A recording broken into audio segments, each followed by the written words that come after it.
ఆంధ్రప్రదేశ్ ముఖ్యమంత్రి నారా చంద్రబాబు నాయుడుకు ఉపశమనం లభించింది. గత వైసీపీ ప్రభుత్వ హయాంలో చంద్రబాబుపై 17 కేసులు నమోదయ్యాయి. దానిలో కీలకంగా 7 కేసులు మారాయి.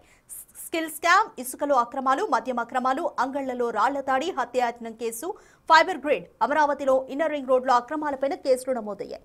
వీటిలో ఫైబర్ నెట్, మద్యం పాలసీ కేసులను సరైన ఆధారాలు లేవని నిర్ధారిస్తూ న్యాయస్థానం ఇటీవల వాటిని మూసివేసింది.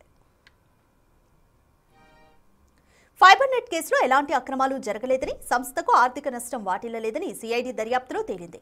ఈ దర్యాప్తు తుది నివేదికను ఏసీబీ కోర్టుకు సమర్పించగా ఫైబర్ నెట్ మాజీ, ప్రస్తుత ఎండీలు కూడా కేసు మూసివేతకు అభ్యంతరం లేదని కోర్టుకు తెలిపారు. దీంతో కోర్టు ఈ కేసును మూసివేసింది. అంతేకాకుండా 2012, 2015 ఎక్సైజ్ పాలసీల మార్పుల్లో కొన్ని సంస్థలకు లబ్ధి చేకూర్చారన్న ఆరోపణలపైన నమోదైన ఈ కేసులో కూడా సిఐడి దర్యాప్తు అనంతరం ఆధారాలు లేవని కోర్టుకు నివేదించింది. ఫలితంగా న్యాయస్థానం ఈ కేసును సైతం కొట్టివేసింది.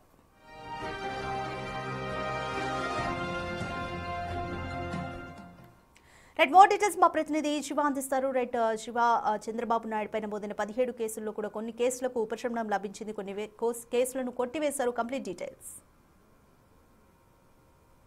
మొత్తం మీద చూసుకుంటే మాజీ సీఎం చంద్రబాబు, ప్రస్తుత ముఖ్యమంత్రి చంద్రబాబుపై గత ప్రభుత్వ హయాం 2019 నుంచి 24 వరకు కూడా రాష్ట్ర వ్యాప్తంగా 17 కేసులు నమోదు చేశారు. దీంట్లో ధర్నాలు, రాష్ట్రాలు, అనుమతి లేకుండా ఆందోళనలు, ఇంట్లో నుంచి బయటకు రాకుండా అనేక అంశాలకు సంబంధించి 10 కేసులు ఆయనపై నమోదయ్యాయి.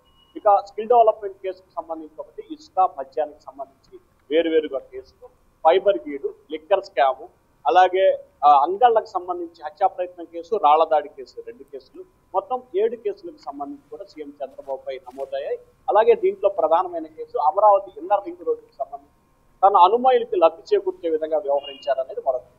మొత్తం ఈ 7 కేసులకు సంబంధించి కూడా గత ప్రభుత్వం సిఐడి విచారణకు ఆదేశించింది, కేసు నమోదు చేసింది. దీంట్లో ఇప్పటికీ 2 కేసుల్లో సరైన ఆధారాలు, సాక్ష్యాలు లేవని చెప్పి కూడా కేసులు కొట్టేసిన పరిస్థితి కనిపించింది. 4 రోజుల క్రితం ఫైబర్ గీడ్కి సంబంధించి అక్రమాలు జరగలేదు, కావాలనే దురుద్దేశంతో కేసు పెట్టారని చెప్పి కూడా ఏదైతే ప్రభుత్వానికి సంబంధించిన కీలకమైన వ్యక్తులు, ఆ శాఖకు సంబంధించిన అధిపతులు స్వయంగా విజయవాడ న్యాయస్థానంలో హాజరై లిఖితపూర్వకంగా, మౌలికంగా కూడా వారి రిపోర్టు పేర్కొనడం జరిగింది. తాజాగా మద్యం అక్రమాలకు సంబంధించి కూడా ఈ కేసులో ఎటువంటి అక్రమాలు జరగలేదు, ఏ పూర్తి స్థాయిలో కూడా జరిగిన పారదర్శకంగానే కొనసాగి ఎక్కడ అక్రమాలకు అవకాశాలు, తమకు ఎటువంటి సాక్ష్యాలు, ఆధారాలు లభించలేదని చెప్పి ఏసీబీ అధికారులకు సంబంధించి మరొక పిటిషన్ ని దాఖలు చేశారు. కోర్టు ఆదేశం ప్రకారం ఆ కేసులు కూడా కొట్టేశారు. అంటే మొత్తం 7 కేసులకు సంబంధించి కూడా ఒకటి ఫైబర్ గీడు, 2 మద్యం కేసులు, 2 కేసులు కూడా కొట్టివేసిన పరిస్థితి కనిపించింది.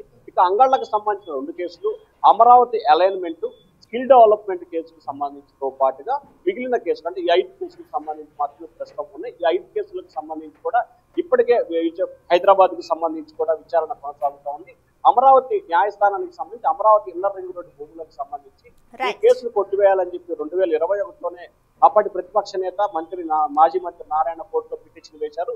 దానిపై కూడా ప్రస్తుతం విచారణ కొనసాగుతా ఉంది. ఆ కేసు కూడా రానున్న వారం 10 రోజుల్లోనే కొట్టివేసే అవకాశాలు కనిపిస్తున్నాయి. ఇక 3-4 కేసులకు సంబంధించి మాత్రమే చంద్రబాబుపై ఉండే అవకాశం కనిపిస్తా ఉంది. కాబట్టి అవి కూడా ఈ వారం ఇక్కడి నుంచి జరిగే పరిణామాల్లో ఒక్కొక్కటిగా డిస్కస్ చేసే అవకాశం కనిపిస్తుంది. Thank you Shiva.